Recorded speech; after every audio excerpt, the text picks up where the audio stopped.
Hey, this is Blondeguygamer and welcome to another Kickback review. Here we have Shantae, Half Genie Hero, the fourth and latest entry of WayForward's Shantae series. Successfully funded through a Kickstarter campaign in 2013, Half Genie Hero greatly surpassed its goal of $400,000. I backed for a digital copy during the Kickstarter and got into the series as I did hear good things of the previous games, so I figured with the new game in the works it would be a good time to get the first Shantae, Risky's Revenge, and Pirate's Curse, when that one got released afterwards, on the 3DS. While those games were initially a Nintendo handheld exclusive, Half Genie Hero is WayForward's first full-fledged high-definition Shantae game released on multiple systems from the get-go, launching in December of last year for Steam, PlayStation 4, Vita, Xbox One, and Wii U. My choice was Wii U, but unlike Mighty No. 9, this game performed fine on it, compared to that less than optimal experience anyway. Incidentally, this is also most likely the last Kickstarter game, that I've backed anyway, to be released on the Wii U, what with Yooka-Laylee and Bloodstain cancelling those versions in favor of the Switch, but I digress. The game begins with Shantae being warned by a mysterious voice of upcoming danger that turns out to be a dream,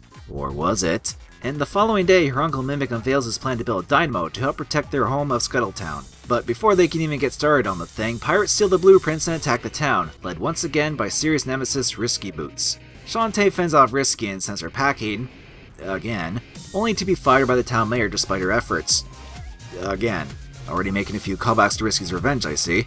That, of course, doesn't stop Shantae from getting components for her uncle's dynamo, embarking on various adventures across Sequin Land with episodic-like narratives to deal with along the way, all the while interacting with the game's colorful cast of characters both old and new. Shantae Half Genie Hero plays as a side-scrolling action-adventure game, with our heroine doing plenty of platforming and attacking enemies by hair-whipping them as her signature main attack. You can also purchase a small assortment of spells that deplete a magic meter when used, and be able to buy more powerful versions of them too, but other than needing the fire spell to get a specific item drop to progress, these spells are mostly just there if you want to use them in a pinch. What is needed to be used throughout the game is Shantae's returning ability to transform into animals that you acquire as dance spells. By pressing a button to dance, you'll bring up a cycling menu and pressing a corresponding direction to transform into the selected animal or use other dance spells that you can purchase. But like the normal magic abilities, these are optional too. The animals and their special abilities are instrumental in traversing the game, and while some additional transformations you can find or buy vary in how much they are utilized, they are still fun to use and fleshed out the design of the levels. Speaking of which, I should mention that while the previous Shantae games had a Metroidvania style to them, Half Genie Hero is more stage-based rather than exploring a world or sets of areas. That's not to say you won't revisit stages numerous times with newfound abilities, whether it's to collect or do something in order to progress, or find items like heart holders for more health, animal attacks, and art gallery keys hidden throughout. In that aspect, it's more like, say, a Mega Man X game in terms of item collecting, and I don't mind that slight change in design.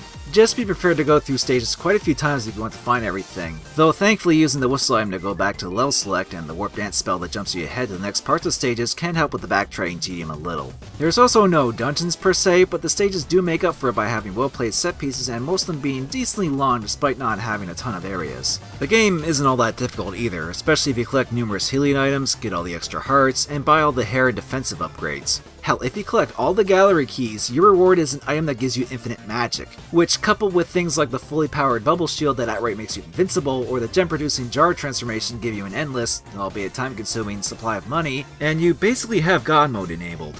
But even if you don't do that, bosses, while often a spectacle, aren't too much of a challenge. And only the last stage is where I say it gets a little tricky at times, for a veteran of platforming games at least. However, those didn't really distract my overall enjoyment for Half Genie Hero and its core qualities that shine, such as the visuals being the best the series has to offer so far. Of course, there was nothing wrong with the pixel art aesthetic of the older games, but here the jump to 3D environments with 2D character models is pretty substantial in bringing the vibrant world of characters to life on a more technical level. It's actually similar to WayForward's own DuckTales Remastered, so applying that method to a new Shantae game worked quite well in that regard. Like I said before, this is the Wii U version and it didn't give me any major troubles. I did run across a persistent sound bug during the entirety of my first play session,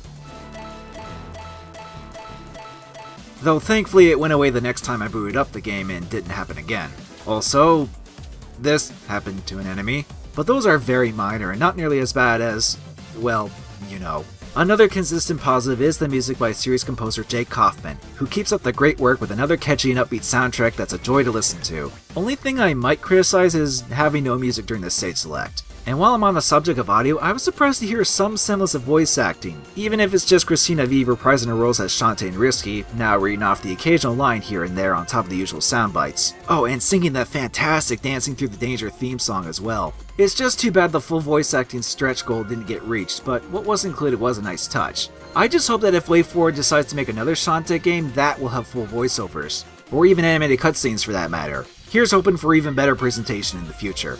Although that may take a while, as there's still upcoming downloadable content in the form of Risky mode where you play as Risky with her pirate gear like Shantae did in Pirate's Curse, and other character modes too, but those have yet to come out as of this video. A recent update did add a hardcore mode for those that want a challenge, and other than that, in a mode where you play the game with all of your transformations from the get-go, there really isn't anything else once you complete the main game, which doesn't take too long. So I won't blame you if you hold out to wait on more content, but the game itself is still another fun and charming entry to a fun and charming series. The controls and mechanics are spot on, the game is full of energy in its art style and music, and the story, while deviating to several subplots that aren't all that fleshed out, is full of memorable and humorous writing. If you're into platforming adventures, I recommend it as a nice lighter-hearted game to play.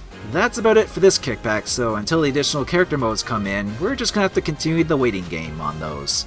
Now we play the waiting game.